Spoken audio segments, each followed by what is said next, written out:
2024 से पहले, लोकसभा इलेक्शन से पहले पहले अगर हमारी पुरानी पेंशन लागू नहीं हुई, चालू नहीं हुई, तो वोट पर चोट करूंगा। ऐसा वक्त आएगा जब सेवानिवृत्त होंगे तो कटोरा लेकर करके भीख मांगना पड़ेगा रोड पर। पत्रकार आप लोग दाबोल इंजन में घूम रहा है, और इंजन दाबोल ट्रिबल और क्वाड्रिपल होने से भी कुछ क्या फायदा है? इंजन देखिए, इंजन देखिए, इंजन हमको अच्छा इंजन चाहिए। डबल इंजन चल रहा है। दाबोल का मतलब ही नहीं है हम लोग का।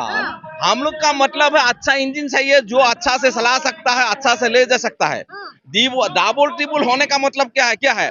दाबोल ट्रिबल होने के बाद भी हम लोग का काम नहीं हो रहा है। ये डबल इंजन का क्या मतलब है? ना डबल इंजन कह रहे हैं, ऐसे फटाटेदार तरीके से चल रहे हैं डबल इंजन। कहाँ देखिए, जब देख तरक्की नहीं किया था, जब देखा हालत बहुत खराब था, तब पेंशन दे रहा था। अभी डबल इंजन हो, गाड़ी चल नहीं रहा है, गाड़ी रुक रहा है। ये डबल इंजन देख के क्या करूंगा? एक ही इंजन चाहिए। डबल का मतलब हम लोग को मालूम नहीं है। एक अच्छा इंजन चाहिए हम लोग को जी, जो इंजन हम लोग आराम से ले जा सकेगा, बुढ़ापा में हम लोग को कुछ दे सकेगा, इस टाइप का इंजन चाहिए। डबल ट्रिपल इंजन का मतलब हम लोग का नहीं है। तो कौन है ऐसा इंजन? हमें इशारों पे तो ऐसा लग रहा है कि जो आम आदमी पार्टी है वो कहते हैं कि इंजन में जंग लग गए हैं, नया इंजन बदल लो। क्या उनकी तरफ इशारा है? नहीं, हम लोग का किसी का इशारा नहीं है। इशारा एक ही है, जो हम लोग को यूपीएस देगा उसको ही हमको वोट डालूंगा। वो यूपीएस हमको जो देगा इसको ही हम ही वोट डालूंगा। कौन है ऑप्शन में? कांग्रेस इस बात को जोर शोर से उठा रहे हैं, ऑपोजिशन इस बात को उठा रहे हैं, तो आपको लगता है कि 24 में ऑपोजिशन इस बात को उठाएंगे, मोदी सरकार पूरा कर देंगे? नहीं, देखिए अपोजिशन और रूलिंग पार्टी का मतलब हम लोग का नहीं है। रूलिंग पार्टी हम लोग को दे देने से, ओपीएस दे देने से, उसको ही हम लोग को वोट दे दूंगा। हम लोग का मतलब है कि हम लोग को ओपीएस चाहिए। आपका मांग पूरा होना चाहिए। सर आप क्या कहते हैं? सरकार है, मैं बिहार से हूँ, मोहम्मद इनामुल हक बिहार से हूँ।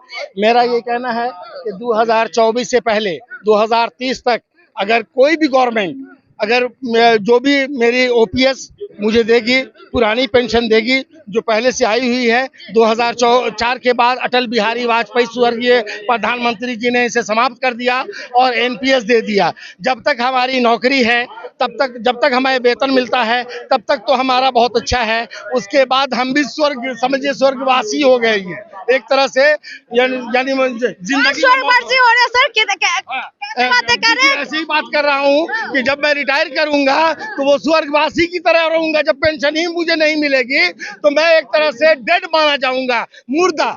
मोदी सरकार कह रहे हैं कि हवाई चप्पल वाले हवाई जहाज में घूम रहे हैं। सर आप कह रहे हैं स्वर्गवासी? जी, हम लोगों का वही हाल हो चुका है। न्यू पेंशन स्कीम 75 लाख कर्मचारी जो इस देश के हैं, अब ऐसा वक्त आएगा जब सेवानिवृत्त होंगे तो कटोरा लेकर करके भीख मांगना पड़ेगा रोड पर। ऐसी गवर्नमेंट जहां हमने 30 साल 35 साल सेवा किया सरकार का, और हमें भीख मांगने की नौबत आ रही है।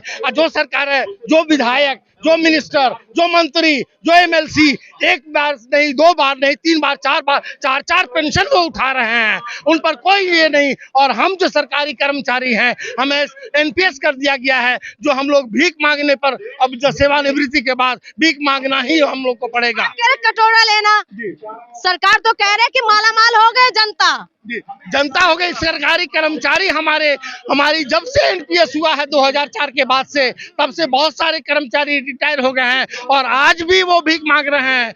एक हरियाणा के एक ऑफिसर थे जो दिहाड़ी पर काम कर रहे थे, वो ईटा का ये वीडियो वायरल हुआ था। वो कह रहे थे कि हमें 6500 रुपया मिल रहे हैं। एक ऑफिसर, गैजेटेड ऑफिसर का ये हाल है। जब वो सेवानिवृत्त हुए तो उनको 6500 रुपया मिल रहे थे, जबकि उनको 60, 70, 80 हजार रुपया, वो 1.5 लाख पे रिटायर हुए थे, उसको 75, 80 हजार मिलनी चाहिए था, उनको मिल रहा था 6500। अब बताएं, जब तक हमारी सेवा है, जब तक हमारा वेतन है, तब तक तो हम और हमारा परिवार बहुत खुशहाल है, बहुत अच्छे हैं। लेकिन सेवानिवृत्ति के बाद हमारी वही हचर होने वाली है।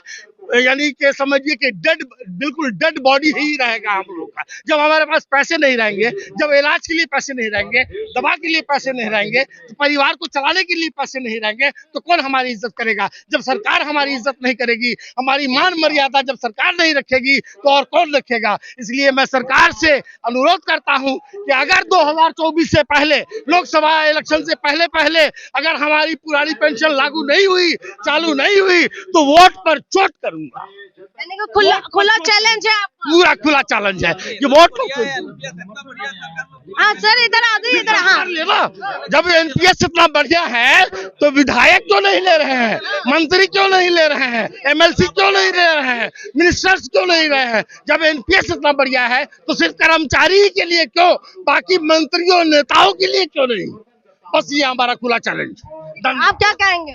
देखिए, एनपीएस जो मुद्दा है, ये कोई पेंशन स्कीम नहीं है, आगे बता दिया। वो नो पेंशन स्कीम है जिसके तहत कर्मचारियों के साथ मजाक किया रहा है।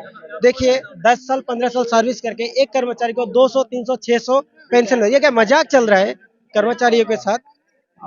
यही मुद्दा है, हम लोगों का यही दावी है गवर्नमेंट से। हमारा गवर्नमेंट के खिलाफ कोई आंदोलन नहीं है, हम गवर्नमेंट के साथ, हम भीख भी नहीं मांग रहे हैं, हम अधिकार के लिए लड़ाई कर रहे हैं।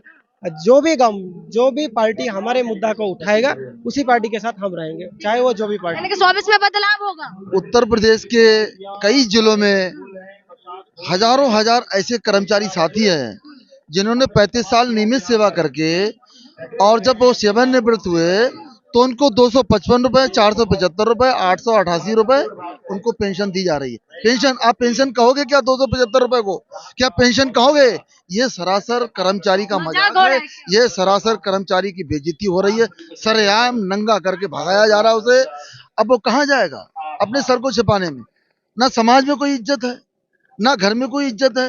रिश्तेदारी में जाएगा तो पैसे चाहिए, घर में रहेगा तो पैसे चाहिए। छोटे छोटे बच्चे पैसे मांगते हैं, कहाँ से लाएंगे? दवा के लिए पैसे कहाँ से लाएंगे? तो ये मान सम्मान की लड़ाई है। और फिर वही सरकार से ये विनम्र निवेदन है, निवेदन तो बहुत कर चुके, 2004 से निवेदन ही करते चले आ रहे हैं, लेकिन चलो फिर भी 2024 करीब में। लेकिन ये सरकार खुद को बताते हैं कि जनहित के लिए काम कर रहे हैं, सबसे अनोखा सरकार है। हाँ, तो ये जनहित के लिए कर रहे हैं। इस सरकार ने लोगों को हरामखोर बनाया, आप समझ रहे हो? इस सरकार ने लोगों को हरामखोर बनाया। नहीं, लोगों को हरामखोर बनाया।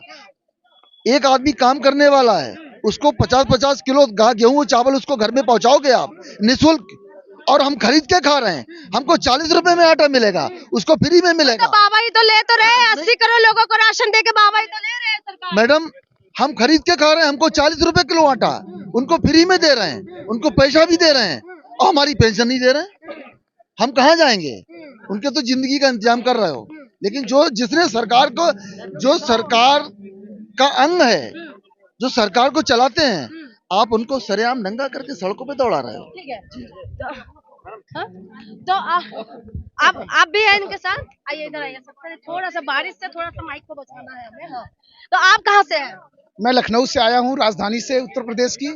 और बात है, सब डबल इंजन का सरकार, डबल इंजन, असम में भी डबल इंजन, लखनऊ में भी डबल इंजन। सर, क्या हो गया आप लोगों को? डबल इंजन तो है, लेकिन डबल इंजन फेल हो गया है। हाँ। इसी वजह से जो है अपने मुकाम पे इंजन नहीं पहुंच पा रहा है। और 2004 में जिस काले कानून से इन्होंने संसद में बिल पारित करके हमारी पेंशन बंद कर दी, हम चाहते हैं उसी संसद में ये एक नया कानून बनाएं जो कर्मचारियों के हितों के लिए कानून हो। और उसी हितों के लिए ये हमारी लड़ाई है। ना हमारा राजनीतिक, ना वैचारिक, ना व्यक्तिगत किसी से कोई मतभेद नहीं है, सिर्फ और सिर्फ ये हमारे हितों की लड़ाई का मतभेद है। ये बहुत बड़ा मुद्दा है क्या? 2024 में ये मुद्दा बनने वाले हैं? बहुत बड़ा मुद्दा, ये मुद्दा बहुत बड़ा है। और अभी तक हम लोगों को पता नहीं था कि हमारे जो बुढ़ापे की लाठी है किसके पास है। बुढ़ापे की लाठी हमारी खो गई थी, और 2004 से हम लगातार ढूंढ रहे थे। और हमको राजस्थान, हिमाचल, झारखंड, छत्तीसगढ़ की सरकारों ने दिखाया कि आपकी लाठी सरकार ने चुराई है, और उन राज्य सरकारों ने बुढ़ापे की लाठी वहां के कर्मचारियों की वापस की। वही बुढ़ापे की लाठी हम माननीय प्रधानमंत्री नरेंद्र मोदी से अपनी बुढ़ापे की लाठी मांग रहे हैं, और अब हमें पता चल गया है कि हमारी लाठी नरेंद्र मोदी जी ने छुपा के रखी है। तो आपने सुना है कि लोगों ने क्या कुछ कहा है। यहाँ पर जितना भी लोग हैं, बारिश बहुत ज्यादा है दिल्ली में, और ये लोग आए थे भारत की अलग अलग जगह से, चाहे वो राजस्थान, चाहे वो बिहार हो, चाहे वो हरियाणा